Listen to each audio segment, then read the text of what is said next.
You make a bunch of noise out here, so they have peace and quiet in here. Because there's no better sound than the squeak-free guarantee from Advantech Subflooring and Advantech Subfloor Adhesive.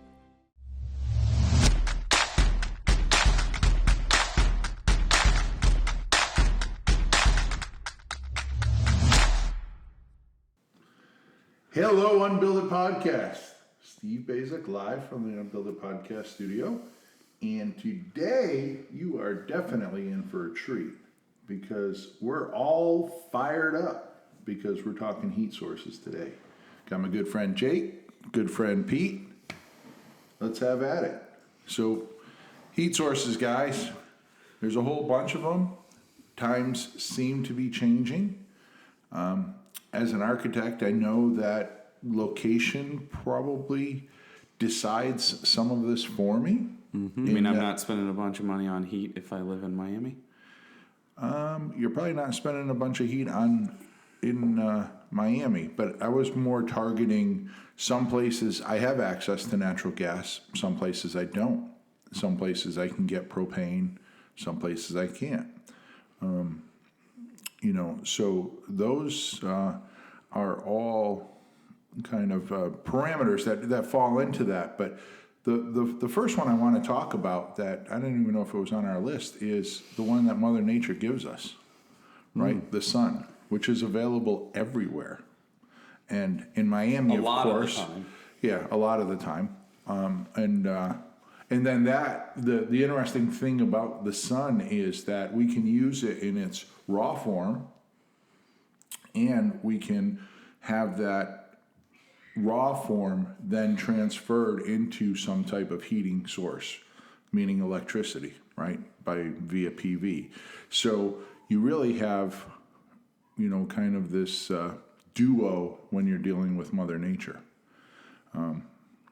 But I know the Roy house, when we did it, Dan measured it, 57% of his heating bill is taken care of by the sun, which I find pretty amazing. So it's actually a really good point that you bring up, like that we are getting that heating source, but we're also most likely, if we're planning appropriately, using the design to also help with our cooling too, right?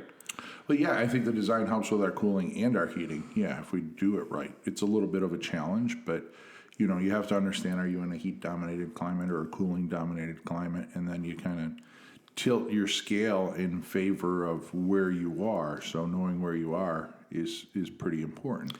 And don't we have trouble in really high-performance homes with shoulder season heat gain? We do with heat gain, humidity in the summertime. So there's those things that we need to address also with the HVAC system. It's not quite the heating side, but it certainly becomes part of that equation, if you will. Okay, so let's talk about some of the different sources. Let's start with the next most basic, if we're going to heat with wood. Yeah. So I was always told, and being from the Vermontier that you are, I'm sure a lot of people use wood. Let's clarify you're talking about Peter, but I don't want anybody assuming that I'm from Vermont. No, you're Peter. A military basher from Missouri, so we'll leave you there. Cheers. But in Vermont, and honestly, for those that don't know, I probably grew up, I don't know, maybe about 70, 80 miles from where you live. Yeah. In roughly the same kind of country. And wood is big up there. Yeah. And wood is big up there because you can probably accumulate 2 or 3 cords of wood just by the trees that fall on your property and go out there, cut it up, and use it. And that reminds me, just put a note there. I got to tell you about the most fascinating heating system I've ever seen. Uh-oh. Yeah, and I got to It's like burning cow dung or something? No, although I so put a star next to that because I got 2. But wood, I was always told wood is probably the most inefficient heat source there is. When you calculate all that you have to do for the BTUs that you get. But if you're fancy yourself a hard worker And you need exercise. There's romanticism in burning wood. And because I had a client and he would get logs delivered. He would cut them, split it, dry it, stack it, and I said he'd spend 10 weekends out of the year to have. Wood is horrible. I told him switch to gas, go get a job at 7-Eleven on weekends, and you'd probably come out ahead. Yeah, and at least while you're working at the gas station, you can talk to people. You don't have to wear ear protection. But you're right. The people that burn with wood love burning with wood, so it's hard to change their mind. And so regular fireplaces suck. Yeah. The code. Yeah, literally, the code a few years ago, maybe 2012, introduced the idea that we have to have makeup air for a fireplace. So you have to port in a hole in the house, and there's lots of times where if you're going to get a fireplace to draw, then you're opening a window to get the fireplace to draw, and chances are you're not lighting the fireplace when it's good open the window weather. But I did do a high performance house, Windsor, heating degree days 6,800 up there, I believe. And we just put an addition on the house, but it was probably about a 1,500 square foot house. He would heat it all day and all night with 2 armloads of wood in his wood stove. And it was a raised wood stove. Sealed, high performance wood stove. But it's a sealed one, but the chimney the inlet was a PVC pipe that comes in through the bottom. The thing only takes, I don't know, it's cylindrical, probably about an 18-inch diameter, 20-inch diameter, and it's almost zero clearance. It's like 4 or 6 inches. So you can tuck it in a nook somewhere, and the thing throws off amazing heat. I mean, but the problem with that is it's still a comfort issue, because sitting next to that thing, it's burning hot. And down a hallway and into another room. This is a wide open plan, and we HVAC, so we get a little stratification, but it works for them. It works for them. But again, distribution it's is always. I want to heat with wood conversation. Nobody would go, oh, what's the most comfortable system he has I can like 30 acres in the woods, and all he has to do is like walk in the woods with a chainsaw, and he doesn't even have to cut trees down. Just cut up the trees that fell down. Well, since you asked about Vermont, I mean, it's really common for having wood heat. And the interesting thing is that when they pull people to switch to mini splits, which Efficiency Vermont is encouraging, there's a pretty good fit, because when you get down to -5 and lower in temperature, if you have a wood stove, that's a pretty good plan for when It's an offset. It's an offset. And so they've got a natural backup heating source if the power goes out or if it gets super cold. And getting Vermonters to give up their wood stoves is pretty challenging. However, what's interesting about this is, talking about other sources of heating, is that all the people that had wood stoves in their house never had any central cooling. And you put a mini split in, and now all of a sudden you've created a summer electrical peak, because they weren't air conditioning their whole home until they got set up to be able to do that. So the peak demand in Vermont, there's a new winter peak, because they've encouraged so many people to switch to electricity when they weren't using it before. And now there's a new summer peak, because they were encouraging people to use it. And so it's a good segue. If you have it, you're going to use it. If you give people additional thermal comfort as an option, they're probably going to exercise it. Yeah. Okay, so we're talking about burning things. Let's stick with the idea of we're burning things. CNG or propane. We have forced air heat like that. We have versions of almost kind of like radiant heat if you have point of use single room units. It's arguable that one of the advantages or pros of those is that you have multiple ways of heating from that source, right? Mm-hmm. Like wood, it's either going in a fireplace or wood stove or campfire. I mean, excluding before we go water off heat, of that, I just remembered the name. So it was a wood-fired emulsification furnace. I think that's what we called it. Emulsification? Yeah, it was something. No, wow. It's something like that. But I just remember, I went and looked at a job, and he's like, "Hey, you got to come see what my friend is doing." So we go into this guy's basement, and it's usually for agriculture. And it's like this chambered wood stove that you can burn any kind of wood because it's all about the amount of air that you mix in with the wood and the way it gets drawn through this thing, that you can burn pine, spruce, anything. You could burn kiln dried Because offcuts. it burns so And you're sure hot. it wasn't gasification because It all might of have the, been it was some kind of ification, so There maybe we it go. was Google gasification, that. but because the wood Guys. pellet boilers, which are very efficient, they do a second round of combustion with the gas that's created. right. But he had all these like chains that opened up different valves so he could play with the amount of air. Like it seemed way more work than what it was to heat this Welcome to cake. wood Like heat. just put in a Badaris furnace or something there, buddy, and call it a day, right? Because this thing was about the size of a pickup truck with a hood on the back, so it was good size. But he was heating like 2,500 square feet with a half a wheelbarrow of wood every day.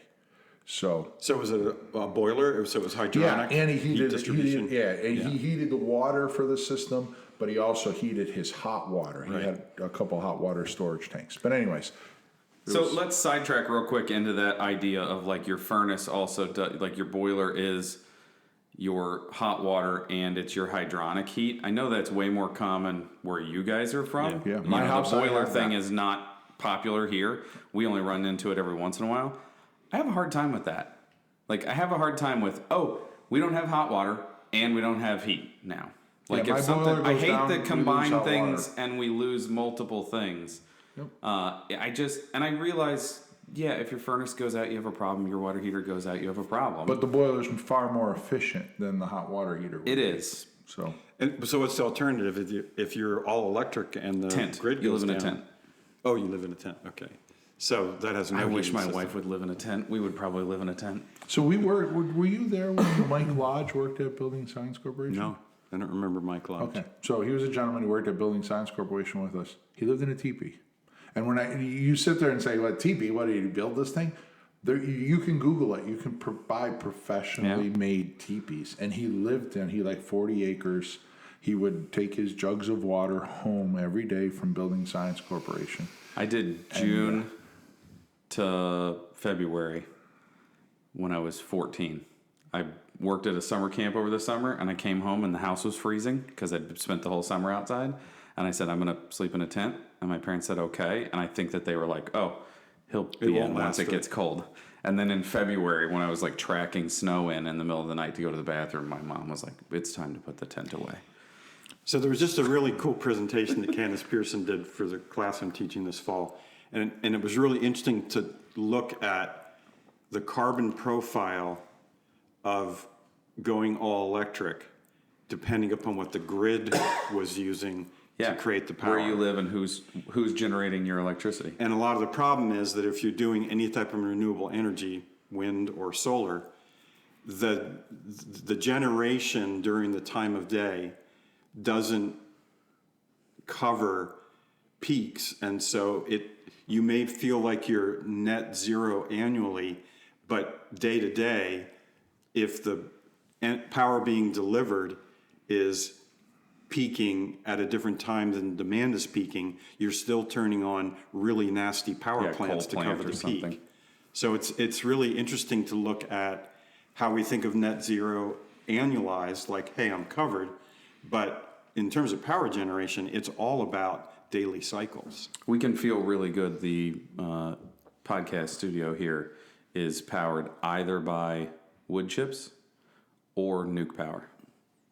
So we have fairly decent. So your carbon profile for your electricity is really, really clean. Yeah. Yeah, Vermont was like that between hydro and nuke until they shut the power plant down. Vermont, Massachusetts, all of New England probably gets it's hydropower out of Canada, I believe, isn't it? Or a lot of it comes Well, it's out a of it? blend, but yeah, there's an awful lot of hydropower from Canada. Yep. Okay, so we didn't really cover combustion in the form of, gas. So we're in agreement that unvented appliances, like a wall heater like my grandparents had, that my grandmother used to stand in front of, that's probably a bad idea because indoor air quality is a real concern then. Yeah, these unvented appliances, which got into the code, and we've had no success in extracting them. It's If they burn perfectly, then they're generating carbon dioxide and water and heat. And I wonder how long after they leave the factory they quit burning perfectly, even if they did when they left the factory. And of course, if you have an indoor air quality monitor, you can see what the profile is. But even if it burns perfectly, every therm of gas burned, 90,000 BTUs, is a gallon of water. So is that a lot of water? Well, it depends on how tight your house is or how much you're ventilating. How long you're running the heater, I just did a building investigation on some multifamily units, and it's really interesting to look at the moisture profile where there's all of these units had gas cooktops, electric ovens, but wherever there was more than 3 people in a unit, the mold in their attic was double what it was for their neighbors. And then we went into one where a guy was living by himself, and as part of the, he happened to be leaving for work, and I said, do you run any humidifiers? Oh yeah, during the winter I run a humidifier in each bedroom. So what did he have in his attic? It was as much mold as the people who were cooking all the time. So those moisture generation rates, if you're not... I'm trying to figure out why you ran 2 humidifiers if you lived alone. 2 bedrooms. A lot of people do it to protect... Ping pong through the night? Like, I'll go sleep in there for a while? No, it's protecting... I would say 50% of the times I go into a building where they're running humidification during the winter, it's to protect musical instruments. Pianos, guitars. See, you thought that, but I was daydreaming about living alone. I'm like, he lived alone. Tell me more about this guy. Was he cool? Okay, cool. So right now we're not getting away from CNG or propane. It's too much part of our system. I think we would all just say, there's alternatives. Mm-hmm. Like, you should be thinking about alternatives. And if you're looking at having a lower environmental impact, electricity might be the way, because I'm guessing propane and natural gas are going to continue to get more expensive. Maybe not this week, maybe not this month, but over the next 10 years, we're going to be paying more for propane, or our tax dollars are going to be paying for more subsidies. That'd be interesting, because you could probably or see an argument that the use of it probably is going to go down, which means that the curve is going to flatten out. Meaning, you don't have that many people demanding it, or as more people switch to electricity, the demand is lower on that stuff, so that you're not going to have that much demand, so the price doesn't have a reason to climb. So, the holdouts win on that. Well, and so we're talking about choosing heating systems. I just want to say that when I started working at the NHB Research Center, there weren't any cold climate heat pumps. They were horrible. Yeah. They went to strip heat because they just couldn't do the pulling the BTs out of really cold air. And I don't like forced air systems because they're noisy. But now we go to these mini splits, which deliver COPs, respectable down to below 0. Yep. And they're quiet.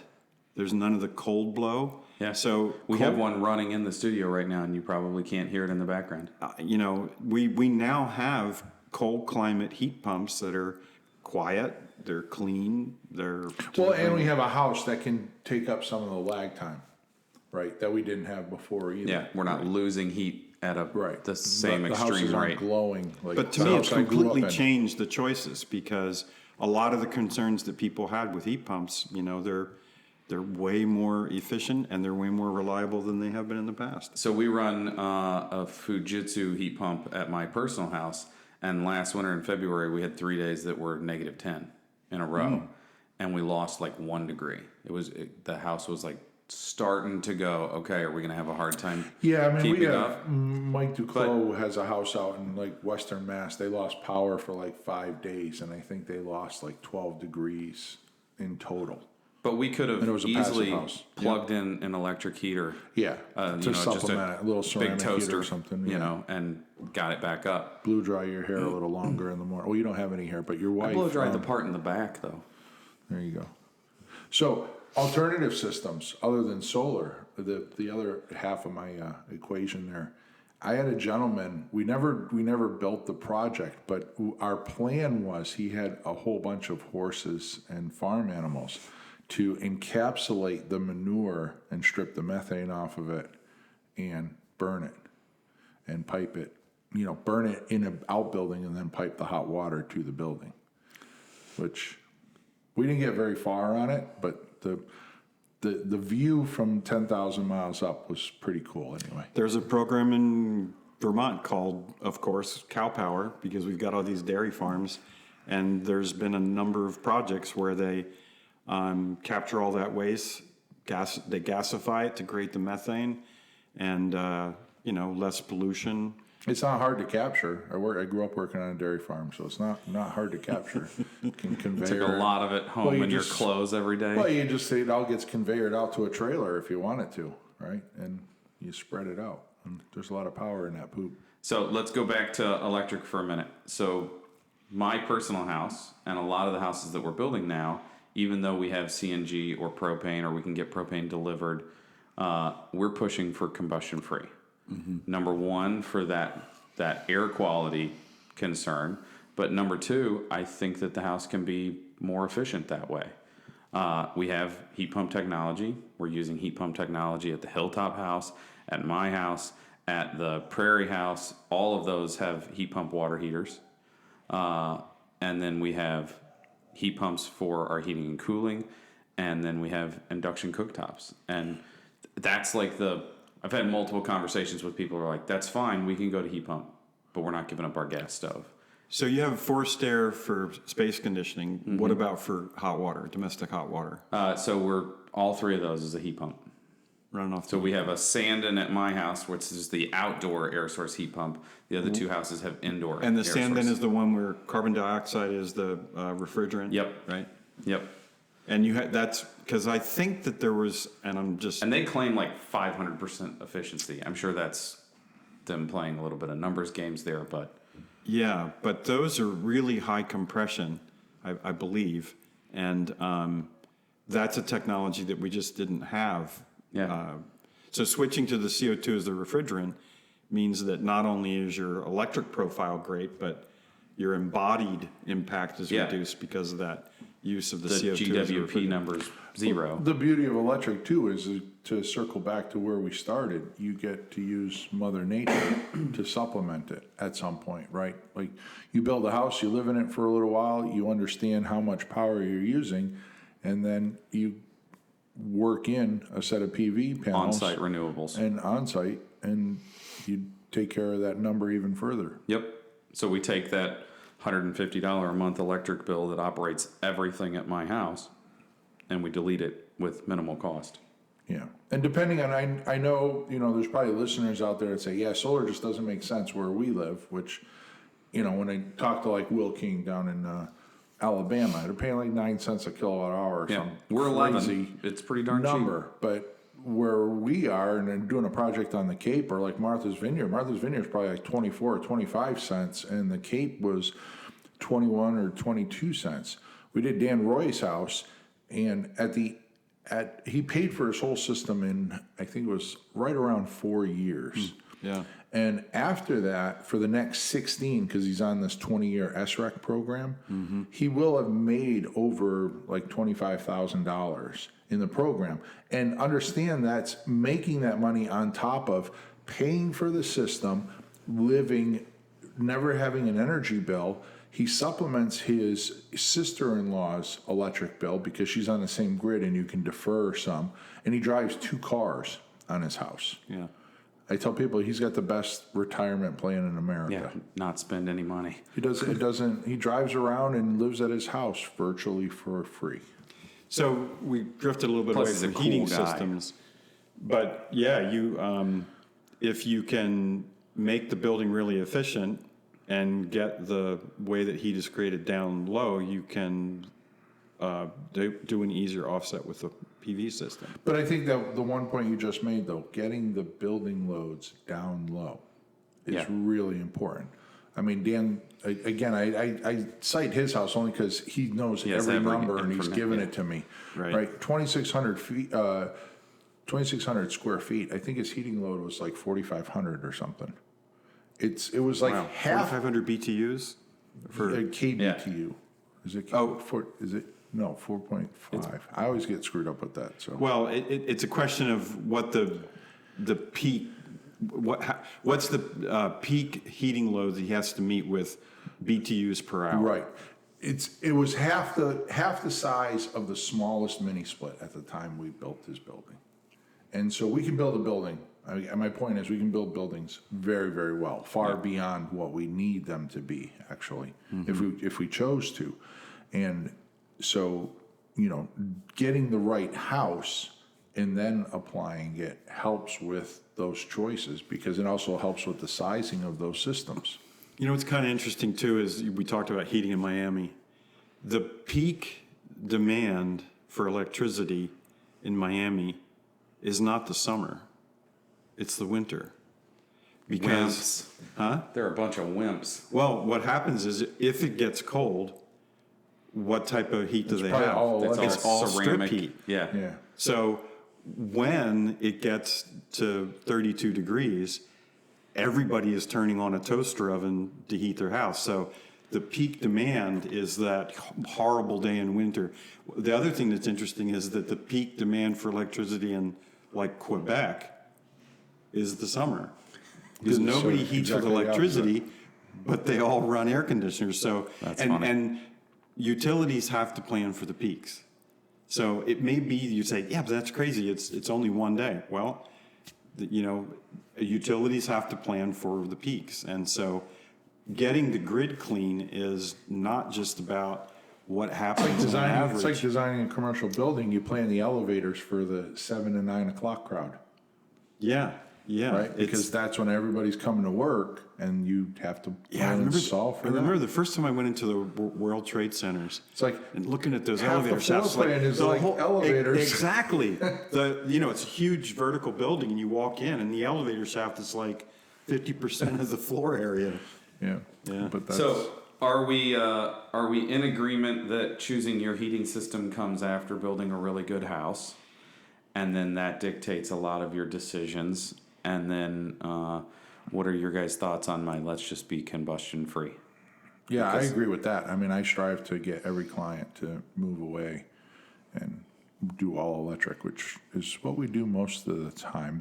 The big holdout is either a stove cooking, and I tell them all to go and try it. Go try it.